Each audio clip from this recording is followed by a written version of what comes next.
Welcome to the Emily the Mystic Show. You're about to walk through a portal that leads to all things mystical, magical, spiritual, and supernatural.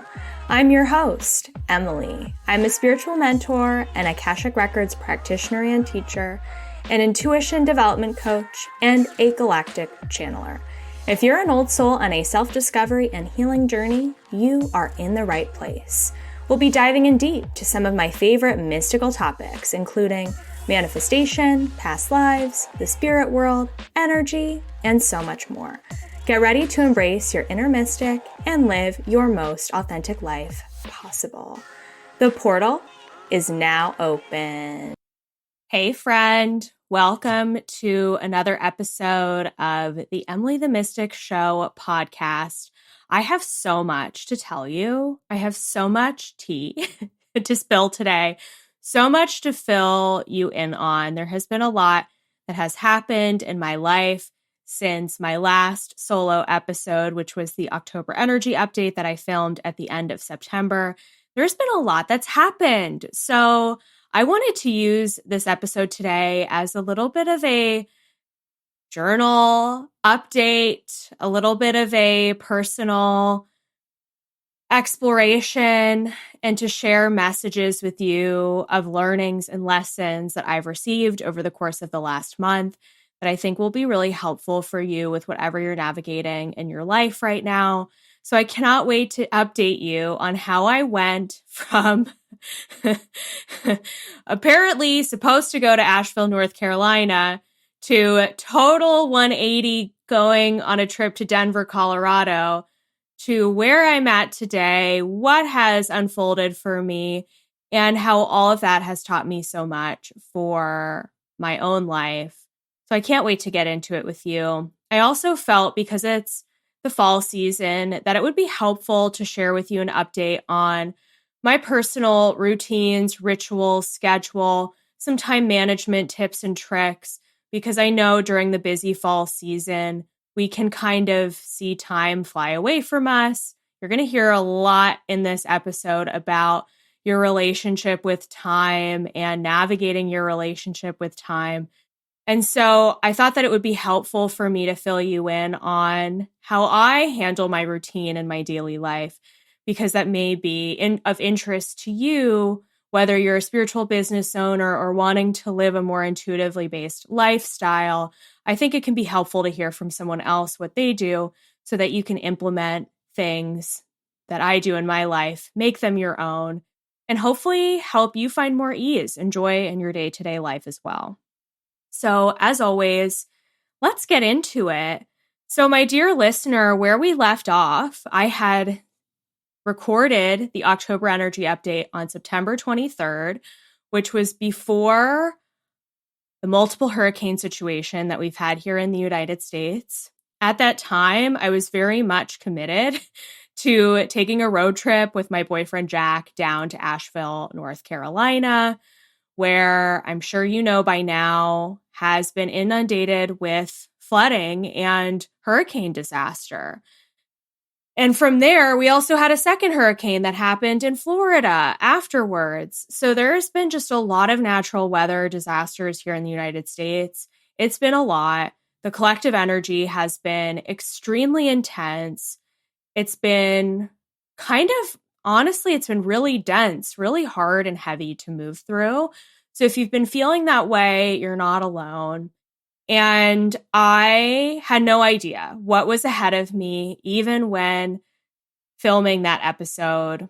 It's spooky now to listen back to it. And if you haven't listened to it yet, I highly recommend you check out the October energy update, because it's still very accurate and spot on with what the energy of October is all about. But the way that things transpired was totally not what I expected. And hey, I'm human too. So I'm here to learn. I'm here to experience life as well. And things are not always going to go as I plan or as I expect. And I tell you guys all the time, expect the unexpected. And that's really what the universe brought my way this month.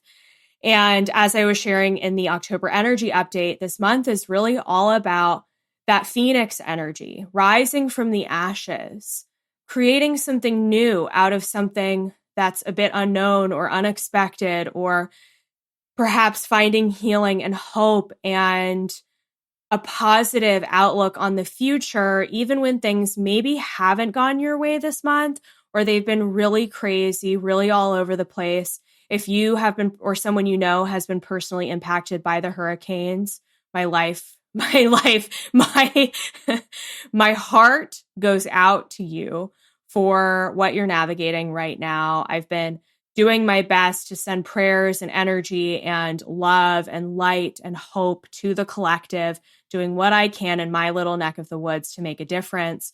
But I know that if you're going through any sort of personal or physical hardship as a result of what's going on here in the US, then I really hope that this podcast can be a bit of a bright light for you in the midst of perhaps a really challenging time. So anyway, my heart is with you with whatever you're navigating. And I definitely felt in a way personally affected and impacted because I had planned this whole 10-day trip to Asheville, was really looking forward to it, really excited about it, had day-by-day plans, all of these things booked, so many different excursions and activities.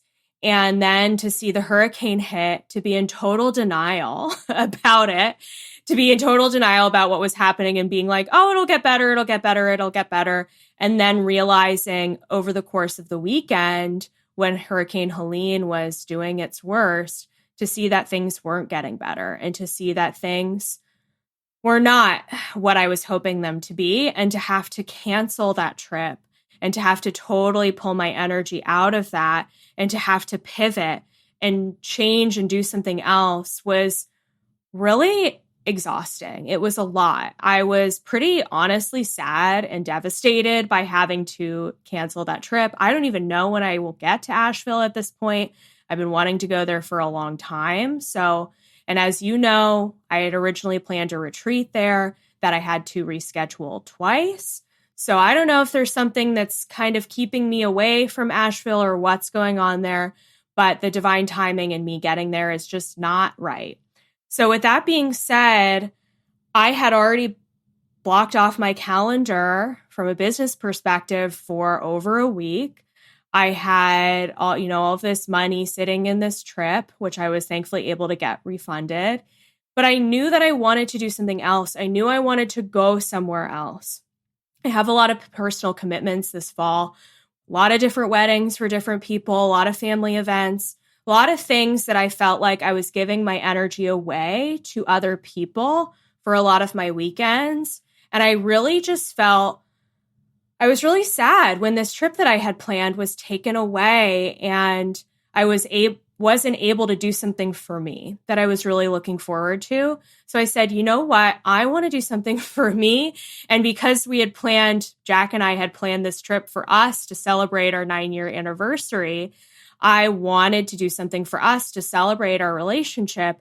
So within 5 hours, the Sunday before Wednesday, October 2nd, we had totally canceled all of our Asheville plans and had rebooked a brand new trip to Denver, Colorado. It happened so fast, you guys. I felt like I was in a vortex that day. And it went from me getting an intuitive hit that I need to go to Colorado that morning to going and walking around our neighborhood here in Philly and seeing someone wearing a Colorado sweatshirt and seeing a car with a Colorado license plate. I was like, Jack, this is not a coincidence. This is a synchronicity. We have to go to Colorado. I don't know what it is, but we are meant to go there. So we went home, we booked a full new trip, and things really started to fall into place. The other really crazy thing about all of this is that back in June, and I posted this on my Instagram story, so you may remember this, you may not, but I had posted on my Instagram story that I had been guided intuitively to start running. And I was starting to do a running routine once or twice a week to kind of get myself in better cardio shape. And I was really enjoying it. And the whole point of the Instagram story was to say that my intuition was telling me to do this, but I didn't really fully understand why. But I still am just following the call, even if I don't know where it's leading to. Well, a few weeks into my running routine, I get the intuitive hit. This is back in June, that my guides were telling me that I needed to start running in order to be prepared to be at altitude. I was thinking to myself, altitude? You mean like Colorado? What do you mean by altitude? But I just felt like full body chills as I got that message. And again, I had no idea what that meant. This was back in June 2024. So I put it in my pocket, went on my merry way. And here we are. It's October. And I'm planning this trip to Denver, Colorado. I had this memory of this message from my guides telling me to get prepared to be at altitude. And here I am, having been running to build up my lungs and my heart for the course of the summer. And now we're about to embark on a trip to Denver. What? So freaking crazy. So little weird things like that started to fall into place. And sure enough, the weather in Denver was beautiful. We get there, we were able to find last minute flights, a beautiful Airbnb that of course happened to be named Jack's Townhouse of all names. Like Jack, my boyfriend, and the owner's name of the townhouse was also not Jack. So that was so crazy. So many little synchronicities led us there. And when we were in Denver, there was just something so special about being connected to the land there and being in the mountains. I live in a city. I'm not in a mountainous area at all. We live at sea level. The best nature that I can really get here is driving an hour to the Jersey Shore to go to the beach, or driving 45 minutes west to go on a kind of a limited sort of hiking trail that's usually very busy because there's not a lot of hiking around here. So the trails that we have get insanely busy. So that connection with nature for me was so invaluable. So what I was looking forward to with going to Asheville, and so much so of what I needed getting to Denver. And the crazy thing is that Jack and I had went to Denver in 2021. And if you're not familiar, if you've never been to Colorado or Denver, Denver is known to be the Mile High City because it sits at 5,000 feet above sea level.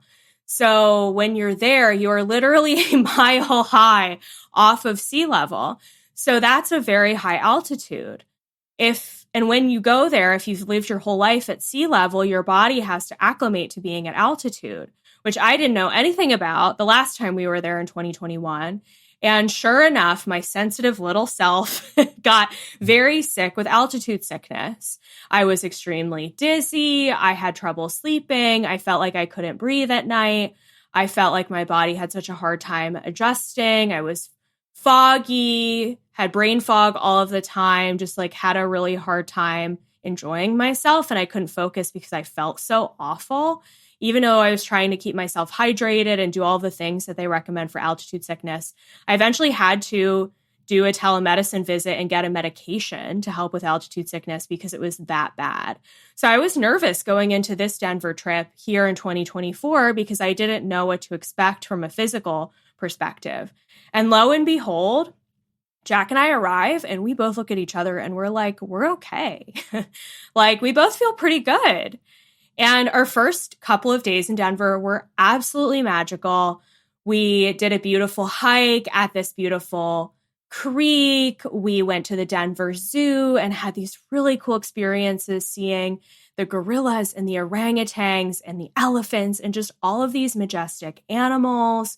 We went to these really cool shopping areas that are so different from what we have in Philly. I feel like Denver is such a fun, mystical city, very spiritually inspired, big spiritual population out there for sure. So a lot of the shops have like very mystically inspired jewelry and t-shirts and all sorts of cool things, ritual goods and crystals. So of course, my first day there, I get a crystal and I get a couple of pairs of spiritual earrings and I'm like living my best life, right? I just felt so good, so enjoying my time outside. The weather there again was perfect. It was 80 degrees every day, not a cloud in the sky, no rain. it was such a dream for me to be able to have this, to get out of Philly and to be able to experience something new. Now, the really interesting thing about being at altitude, even though we weren't sick this time around, and this is a big lesson that I learned that I'm here to share with you today, is that even when you are at altitude, your body is still acclimating. Even if you feel pretty good, you can't do the things that you're normally used to doing. So when it comes to walking around a lot or walking up a big hill or a big flight of stairs or like very keeping yourself physically active, you don't have the same capacity that you do when you're at sea level. So you have to go really, really slow. You have to do everything almost at half the speed of what you're used to doing. And the lifestyle there very much reflects that. People don't move as quickly as they do here in Philly. It's just a different pace of life. It's totally a different vibe, just a whole kind of different lifestyle. And for me, leading up to this trip, I've been getting messages for months, and I spoke about this in a lot of my energy updates. I need to slow down. I need to move more slowly. You think you're moving slowly, but you need to slow down even more. And even a year ago, I sprained my ankle at this time of the year because my guides told me I was moving too fast and I needed to slow myself down. So when you're at altitude, you have to move so slow. That normal hill that you would go to walk up that you could just handle as an able-bodied person and, quickly jog up it, you have to take your time, step by step, breath by breath. And what really helped me for this trip, not just the running, which 100% prepared me from a cardiovascular standpoint to be able to handle this trip, but also doing breath work, which is something that I'm going to speak about towards the end of the podcast that I try to do a few times a week. Doing breath work has been instrumental for me to learn how to connect with my body and my breath. I am someone, and I don't talk about this a lot, to be honest with you, but I'm sharing this with you because I know there's going to be someone out there who relates to this. I have major medical anxiety. I have a very strong physical constitution, meaning that I don't get sick that often. I'm very lucky. I don't get sick that often. I'm normally very healthy. I don't have a lot of health issues. Don't really deal with stomach issues. I can eat really anything and I don't have stomach issues, which is great. So, and I am very fortunate, like truly, I am very fortunate to be so healthy and so able-bodied. And also I get extreme anxiety if something goes wrong in my body because I'm not used to it. So the minute something's off, like I get heart palpitations from time to time, or if I have a stomach ache, I'm like, what's wrong? Like, what's wrong with me? Do I need to go to the hospital? I get so nervous and so anxious about it. So the first time we were in Denver, having to deal with the altitude sickness and feeling like I couldn't breathe, for someone with medical anxiety, that was terrifying because I'm thinking to myself, oh my God, I can't breathe. I need to go to the hospital so they can hook me up to an oxygen tank, like all of these things that were going through my mind at that time. Doing breath work is so incredible for someone with medical anxiety because it forces you to be in your body and it forces you to breathe when you start to have anxiety. When you start to feel nervous about anything, you take a breath. You learn how to slow down. You learn how to breathe. And there's so much power in that because it helps you notice that what you're feeling, the symptoms you're having, are just a feeling. And when you know that they're just a feeling and that they can't hurt you or kill you, your brain doesn't spiral into, oh my God, I need to go to the hospital because something is not right. So this trip really helped it really almost closed the loop on my last trip to Denver, helping me see that I could physically handle the altitude, that my body is strong enough to handle it, and that I can navigate the health anxiety that I was having. And I had a couple of moments. I will be honest with you guys. There was one day where Jack and I were supposed to go to this really cool, oh my gosh, I'm like so sad that this didn't work out. There's a DJ that we love named LS Dream who is doing a show called Light Code, which is a breathwork and meditation event that was happening that weekend at the Red Rocks Amphitheater in Denver. After we booked this trip, I was like, Jack, we have to go. It's going to be amazing. I'm so excited. So we show up to the Red Rocks Amphitheater. If you've never been there, it's higher than sea level. I mean, it's higher than the 5,000 feet where Denver sits. It's at 6,200 feet. So you're even higher up. I also don't like heights. So getting there, you have to walk up all of these stairs to get to the amphitheater. I was out of breath. I was dehydrated. I was totally ungrounded. And I will be honest with you, I had a little bit of a freak out moment. I also could not handle the energy there at this group event. And I had to leave. So I was like, Jack, we have to get out of here. So Jack had to go get the car and pick me up. So that was a whole thing. But I'm so happy we did it. I'm so happy I made the effort because it showed me my limits. It showed me what I have the capacity for and what I don't. And it showed me that even when I had a lot of fear about what my body could handle, that my body still handled it. I was able to breathe through it. I was able to move on from that and was still able to recover and be A-okay. And I know now that if we had gone into that morning of this breathwork event and had gone super slowly instead of rushing, we were totally rushing. We were running late. We get there late. We had to park in this parking lot far away from the amphitheater. It was a whole thing. If we didn't have to hike up there because we got there early and we were moving slowly and we were not rushing, or we did have to hike up there and I did it extra slow, we would have been fine. But the rushing, the pushing, the forcing, the doing things too fast, I know for myself now, anything that's happened to me this year that has not gone the way I've wanted it to go is because I've done it too fast. I've done a sloppy job. I've been rushing through it. I've been trying to do things too quickly. And because I'm trying to force a result, I'm trying to force an outcome. I'm trying to get to the end result because I want the instant gratification.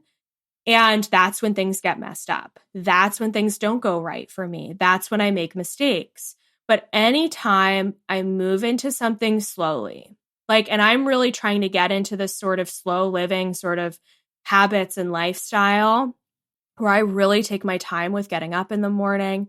I take my time moving between client appointments. I take my time getting back to messages so I can really sit with and think about my response versus just rushing to respond to someone right away. It makes a world of a difference. But for someone who is used to moving fast, to have to navigate your own speed, especially if the people around you, your loved ones, are used to you moving quickly, to have to show them that you're moving slowly now and to tell them that they're going to have to get used to your new pace can be a lot. It can bring up a lot. But there's so much healing and there's so much that comes on the other side of teaching yourself how to slow down and really taking life moment to moment. And I really noticed this because with this whole trip situation, with totally changing our plans from one day to the next, and then leaving for the trip and then coming back from the trip and then having a family thing that came up after the trip itself, things have been moving so quickly for me from a time perspective that in order to make the most of it, I really have to slow down and be present with every single moment so that I can enjoy being in the moment and not just rushing through or forcing or pushing through life. If I had rushed through my whole Denver trip without really forcing myself to slow down and enjoy it, I would have come back and been like, oh my gosh, I really missed out because I didn't really sit with what was present for me at that moment. It's a totally different way of living life because our society wants us to do things fast, to get things done, to get to the next place. We're all so attached to the outcome. Like, we got to get married and buy the house and have the kids. And we're always looking towards, even in the manifestation community, we're always looking for the next thing, the next thing. What's next for me? What's next? What's next? That we forget what we have here now. So by slowing yourself down and being really present with what is, even if it's uncomfortable, even if it's a hard day, or even if you're having a hard time, there's so much beauty in doing that because it expands time. When time is expanded, when you feel expansive in your relationship to time because you are being present, you are really just leaning into the moment and you are enjoying things how they are now, your time expands. And you feel that's really where the magic happens because it helps you feel so much more connected to the universe overall and so much more present to that magic that exists in everyday life versus just living life on autopilot and always rushing to the next thing or rushing to the next outcome. So by no means am I in a rush to get to my next outcome, to do the next thing. I'm just like, hey, I'm showing up day by day. I'm here to enjoy it. I'm here to enjoy the heck out of my daily schedule, even the days when I'm having to work the hardest or having to get a lot done. I'm still going to go at it slowly and I'm still going to enjoy it instead of feeling like I'm always constantly rushing to the next thing.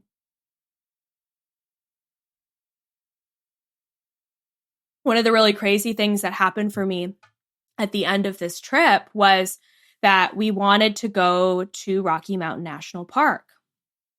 I love going to national parks. I'm just a big traveler. I've been traveling since I studied abroad. In 2015, when I was a junior in college, I haven't stopped since then. I just love getting out of my comfort zone and experiencing new things. It's really a big value of mine. So I love going to a national park. I love checking out beautiful things in nature whenever I can. And we wanted to, of course, go to Rocky Mountain National Park because it's one of the big things to do when you're in Colorado. So without really thinking about it, again, moving too quickly, I just bought the park pass, didn't really tune into it, didn't really think about it, didn't do any research. We bought the park pass. We attempted to go to that Red Rocks event that I was telling you about where I had a lot of anxiety and a lot of fear. So I had to tell Jack, hey, I don't think I can handle the Red Rocks. I'm sorry, I don't think I can handle the Rocky Mountain National Park day trip because I'm having a lot of nerves about it. And what happened was I had so much. We were supposed to go to Rocky Mountain National Park on Monday. I had a lot of nerves and fear leading up to that day, and I couldn't explain it. I had a lot of resistance to going to the national park. When I booked it, I kind of did it offhand because a very surface level, like, here we go, we just want to do this. But then when I really started to sit with it and the day started to get it to come closer and closer, I started to have so much freaking resistance to going to Rocky Mountain National Park. I was having a hard time sleeping at night. I was having dreams about it when I would fall asleep in the days leading up to it. And I just couldn't wrap my mind around going and doing this thing. We were supposed to go on Monday. So I told Jack, let's do something else. So we moved. I had bought a whole new park pass for a different day. So we schedule our Rocky Mountain National Park day for Wednesday, the last day that we were supposed to be there. And the night before, I was still having my resistance. So I decided to do what I would tell any of my clients that I've been working with for some time. I decided to go into my own Akashic records. I asked my record keepers, what do I need to know about this trip to Rocky Mountain National Park? I'm having so much resistance. Can you please explain why? And they very clearly shared with me and showed me a past life visual of me as a Native American woman in that region of the country, specifically on the land in Colorado, where I had been living my normal life and was kidnapped, taken advantage of, and killed in the land connected to the park, and felt trapped in a place that I had formerly known as my home. So my soul was so resistant to going back to the national park because of my past experience there, that I would be trapped, that I would not make it out alive, that something very bad would happen to me there. So I was having a lot of physical symptoms leading up to it. And clearing the energy in the records really helped me kind of give me the peace of mind and helped ground me into knowing, okay, this is where the fear is coming from. This fear is misplaced. It's coming from a past life. It's not my fear in this lifetime. And we ended up going. I pushed through it. And we ended up having the best time. It was magical. After our first hike, I was like, let's do more. And unfortunately, we ran out of time because we had to get back to downtown Denver for our flight home. Ended up being a very long day. But regardless, I was really proud of myself for moving through the past life resistance, for navigating all of it, for having the courage and the bravery to go, even when I had a lot of fear about something, and seeing that it really led me a lot of healing. And I felt so at home there when we were there. Bought myself a really cute sweatshirt to take home with me. But this just goes to show you that I think there's this idea in the spiritual community that life always needs to be easy, that it always is just like you follow your intuition and that just leads you to an easy thing. And that when you're building your spiritual business or you're trying to do something you're passionate about, that it should just be easy, when it's totally the opposite. Like, yes, there will be things that are easy, but there are also going to be things where you're going to have resistance, that are going to be hella uncomfortable, where you're going to have fear coming up. You're going to have all sorts of objections. You're going to have all sorts of resistance. And there's something really profound in sitting with the resistance, looking fear in the eyes and being like, why are you here? Like, what are you trying to show me? What are you trying to tell me? Something that the Akashic records can be very helpful for, by the way, is getting to the root of where your fears are coming from and sitting with the fear and doing the thing that scares you anyway. Because truly, you're not going to die. Nothing's bad is going to happen to you. It might be uncomfortable in the moment, but learning to feel, again, this is the process of slowing down. When you slow down, you're forced to feel your feelings. And yes, it's uncomfortable.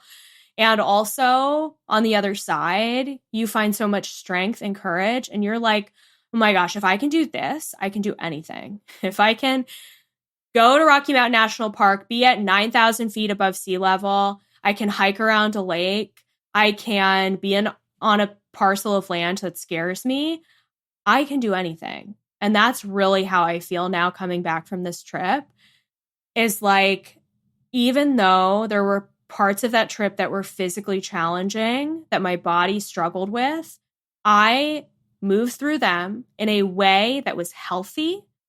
I think pushing through things is also not healthy, but if you sit with what's uncomfortable, you look that fear in the eyes, you let yourself move through it, you heal from it.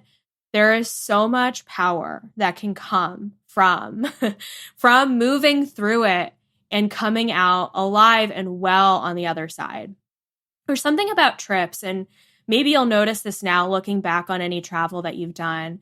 Going to the land of somewhere new, you really bring an activation home with you. I think sometimes we expect that when we're on a trip, we're going to have all of these really profound insights and downloads. And sometimes we get those, definitely. But for me, I find the magic from a trip happens after I get home. After I've regrounded myself, I'm letting myself integrate, get back into my normal day-to-day routine. That's really where the magic happens for me, is everything that I bring back with me. When I studied abroad in Paris in 2015, I had a family friend who told me this quote that really has stuck with me. Actually makes me emotional thinking about it. So I studied abroad in Paris, and this family friend said this quote to me, which is, "For Paris is a movable feast." I forget who said this quote, but this quote has really stuck with me. I even wrote it on my graduation cap when I graduated from college. "For Paris is a movable feast." What that means is that when you go to Paris, you bring Paris home with you. When you go anywhere in the world, you bring that location home with you. Even if you live somewhere that you don't consider to be home, you still bring your home with you. Home is you. Home is wherever you are. But also, you can find home in the cities where you visit, where you travel to, where you don't necessarily live, but you've spent time there. You bring that energy home with you. And that feast, that movable feast, is something that you tap into even in the days and weeks after. So this to me, for those of you who enjoy travel as much as I do, for those of you who enjoy even doing a day trip or getting out of your comfort zone, going somewhere new, this is your nudge to do that because it's a movable feast. Wherever you go, you are going to take the lessons, the learnings, the downloads, the ideas, the energy back home with you. And that in and of itself is just so incredible. And we can even talk about more of that from an astrocartography perspective. Make sure you listen to Helena Wood's astrocartography episode for more information about that. But this idea of bringing the activations of the land home with you wherever you go is so incredibly powerful. So with all of that being said, that's an overview of my time in Denver. I hope you enjoyed some of my stories and from my recollections from my time there. I'm still integrating everything. I'm still sitting with the lessons. I'm still allowing it to unfold. Again, it's a movable feast, right? So I'm still activating all the energies that come from my trip and will do so. I have some more travel that's coming up as I go to new places as well. But with that being said, I also wanted to talk a little bit about my schedule and my routine, because with traveling, you come home and sometimes you can be a bit ungrounded, a bit all over the place. So I find it helpful for me to share with you a little bit about my intuitive daily, weekly, and monthly routines that I keep up with in order to help bring myself back to center. I find it's helpful, and I call it having an intuitive routine, because I am not someone who can do the same freaking thing every single day. I just don't work that way. I'm a true Pisces. I love to flow with life, but I do find having a little bit of structure, a little bit of discipline to be helpful, because when you go off and you explore and you do all the fun things, when you come back, having a soft place to land in the form of some semblance of a routine, a lifestyle, a structure for yourself can be really healthy and really helpful. So this is what I do. By no means do you need to take any of this on as your truth. I hope you just find this to be interesting information and to help you build your own intuitive routine, whatever that looks like for you, and maybe take some of my suggestions and implement them in a way that feels really good to you, especially if you've been going through a particularly ungrounding time in your own life, whether that be travel or your kids have had a lot of stuff going on, or you've had a lot of family things come up, a lot of things that have kind of pulled you off center. I hope that this helps you come up with some ideas for really regrounding yourself and coming back to a place that feels good to you. Because whenever I come back from a trip, I do my best to get myself back centered. And that way, when I go off on my next trip, my next adventure, my next thing, I feel like, okay, I've come back to center. Then I go away and then I come back again, and then I come back to center again. And that just feels really, really good, knowing that you are always able to find that balance. It is Libra season after all, as I film this episode. I know shortly thereafter it will be Scorpio season, but at least for now, as we're talking about Libra and balance, I thought this would be really helpful for you. And I also find it helpful to hear from other spiritual entrepreneurs, people whose lifestyles that I admire, to hear how they do what they do so that I can perhaps take some ideas from them as well. By the way, you probably know this already, but if you're newer here, you don't know me as well, I live alone. Jack and I actually live in different apartments, something we're working on. I live alone. I don't have any kids and I don't have any pets. So that gives me a lot of flexibility. That is a lifestyle I have by choice. I could, and that's just where I'm at right now. I know that I don't have the capacity to have pets or to have kids because I travel a lot. I'm not home a lot. So with that being said, again, I have more flexibility. So just knowing that, I think, will help make my routine make a little bit more sense. So anyway, the basis of my schedule is as follows. I'm a full-time business owner, so I get to do with my schedule what I please. If you are also a business owner, I would recommend that you play around with your calendar. You may need to move things around a couple times until you really find something that works for you. So don't hesitate to play around with it.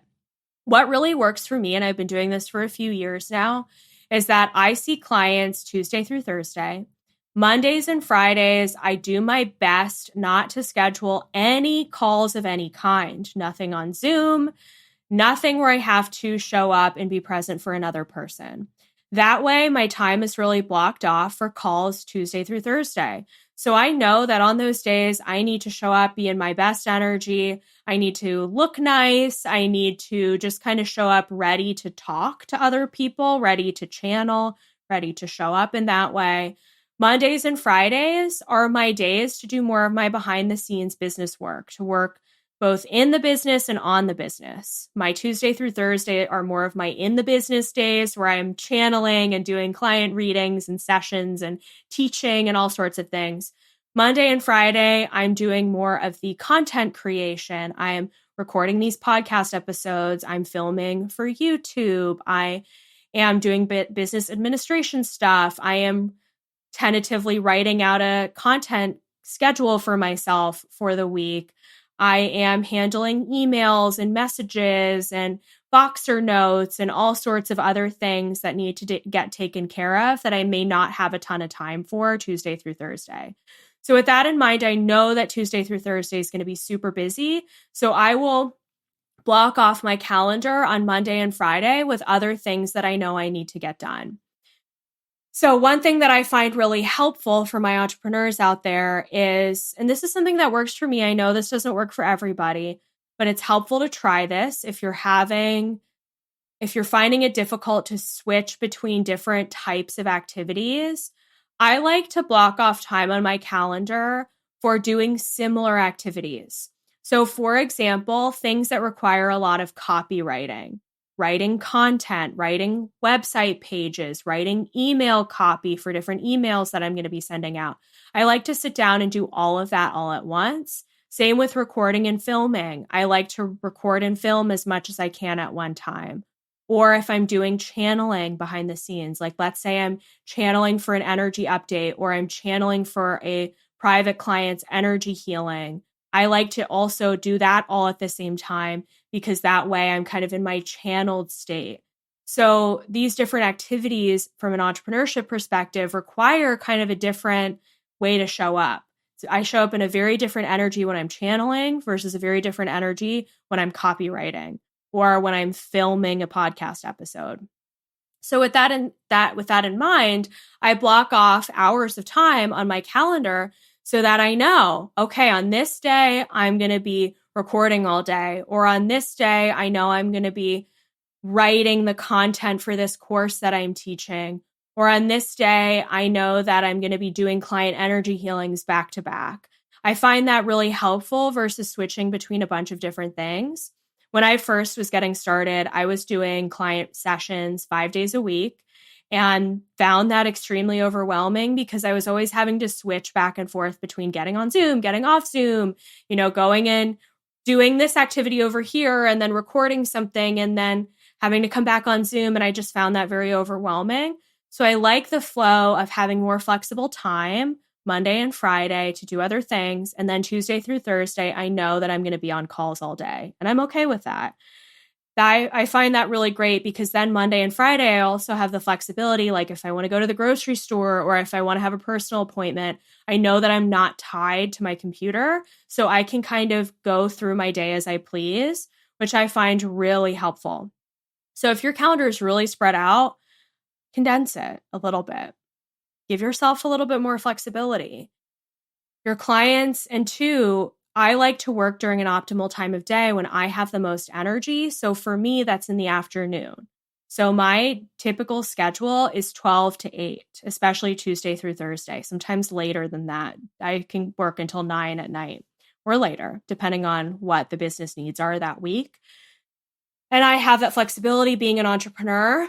I know we don't all have that. We have our day jobs and things. And I know when I first got started, I was doing readings at 8 a.m. and I was doing readings at 6 p.m. when I would be done with my 9-to-5 job.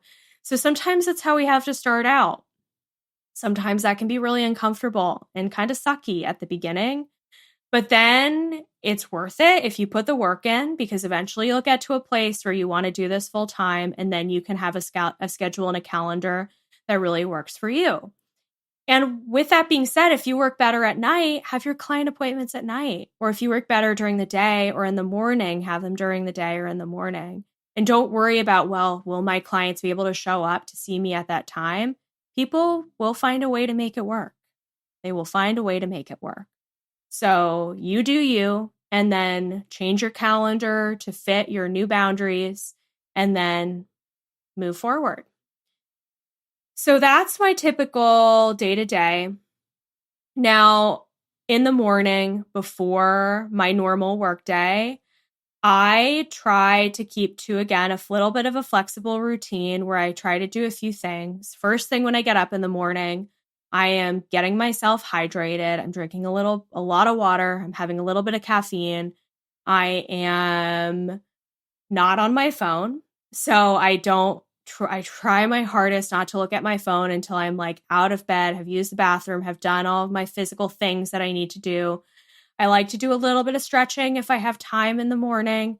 And then I like to call in my guides for the day. I like to call in protection for the day. I like to cut cords with the astral realm, which means I call all of my energy into my body to be fully present throughout the course of the day and to send away anything that's not mine. So I can really start my day from a clear perspective of, this is me, this is Emily, this is Emily's energy. I'm not taking on other people's stuff. I am truly like in my own silo when I first start the day. Depending on what I have time for, sometimes I'll do a little bit of breath work or a meditation, or I'll open my records. So if I have more expansive time in the morning, I love to do a 20-minute breathwork video or a 20-minute meditation. I don't always have time for that. Sometimes I'm really tired and I like to lay in bed and open my Akashic records and talk with my guides before I even get out of bed in the morning. So sometimes I will do that.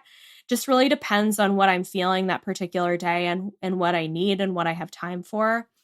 After that, I try to get out of the house and get some movement in, some form of exercise. So if you're curious what I do from a health perspective, health and fitness, I have a fitness background, by the way. So I'm always active. I've always been active since I was like 15, 16 years old. It's just an important part of me and my routines. So my current health routine is that I like to try to get to the gym to do strength training, ideally 3 days a week. So I'll do an upper body day, I'll do a lower body day, and I will do I'll usually do a push day, a pull day, and then a lower body day. Then if I have the capacity for it, I like to go to a solid core Pilates class once a week, which I just am obsessed with. It's so great. It's such a great workout, but to me, it's not enough. So, because I'm kind of crazy when it comes to health and fitness. So I tried to do solid core 3 or 4 days a week and it just was not enough. So I like to do that once a week and supplement that with regular strength training. And then I like to do 1 or 2 days of cardio. So that's where the running comes in. So I've been running about 30 minutes once or twice a week. It's really not a lot, but it's enough that gets my heart pumping that I've noticed really makes a difference with my overall heart health. And also, too, with that being said, I run very slowly. Like, I don't even want to tell you what the miles per hour is on the treadmill because it's so freaking slow. Like, if you have a hard time running and keeping up, it's probably because you're trying to run too fast. I did not know that for the longest time. I literally just learned that this year. I was like, how do people run marathons or run long distances? It's because they run slow and then they build up to running faster. So if you want to keep up with a consistent cardio running routine or any type of cardio, even riding a bike, you got to do it slowly and build your way up to it. It makes such a huge difference. So I try to do my cardio once or twice a week, and then my strength training, and then my Pilates, which probably sounds like a lot to you, but really it ends up only being maybe 4 days at the gym out of the week. 5 is great. I rarely can do 5, but between 3 to 4 days a week is really awesome. And then from there,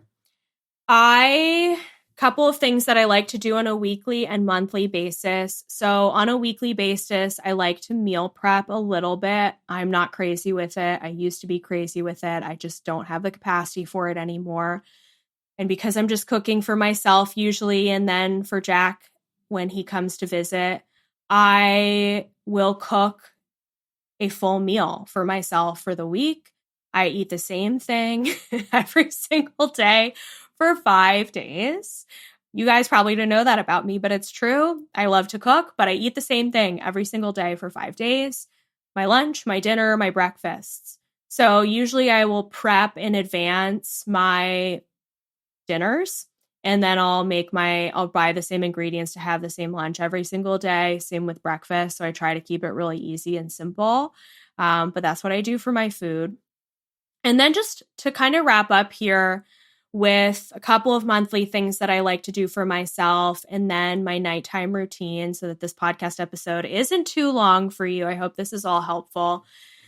For my monthly routine, there are a couple of things that are really important to me. By the way, if you are a service provider and you do things for others, whether that be a spiritual service or any other kind of service, therapy, you're an esthetician, you are a massage therapist, but you do something where you're giving to other people, it's really important that you have time in your calendar to receive from a service from somebody else. Because when you're constantly doing services for others, you can get very worn down.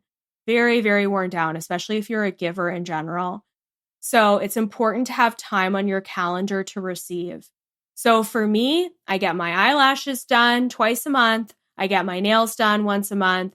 I try to schedule a monthly spiritual service for myself of some kind, whether that be an energy healing or a reading or something. And truly, like, you guys, I'm embarrassed to say I don't get as much energy work done on myself as I should. I really should be seeing an energy healer weekly, and I'm just not there right now with my calendar. But at some point, that's definitely a goal for me, is to add more of that in for myself. I do my own energy healing. I go into my records. I do my own clearings, but it can be nice to receive from somebody else.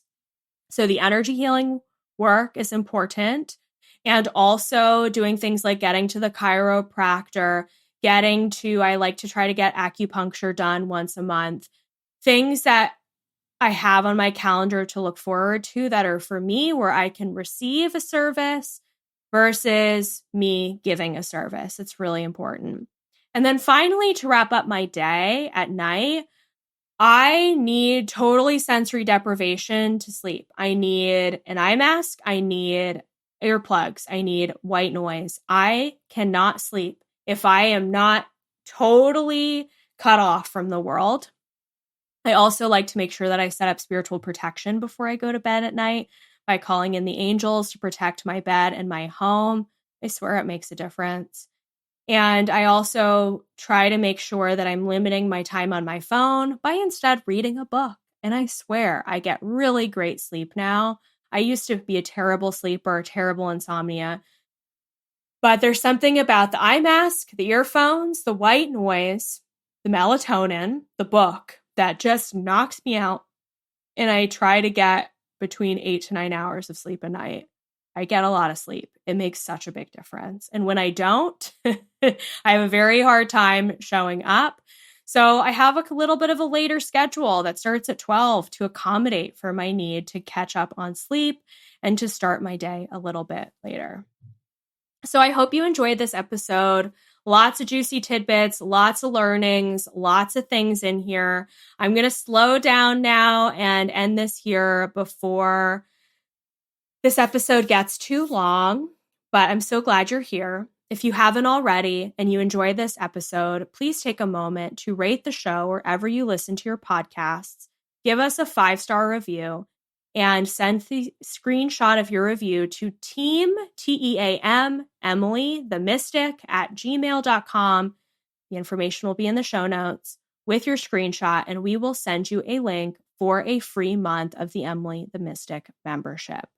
Would love to see you in there. Thank you so much for listening to this episode. And a quick reminder that if you want to learn with me before the end of the year, there's still a couple of ways to do that. My Light Language Lessons mentorship begins very soon, as well as my Galactic Akashic Records training course. I will leave the links for both of those in the show notes. They start very soon. So make sure you check those out whenever you're ready to advance your spiritual training. And I will see you in the next episode. Bye for now.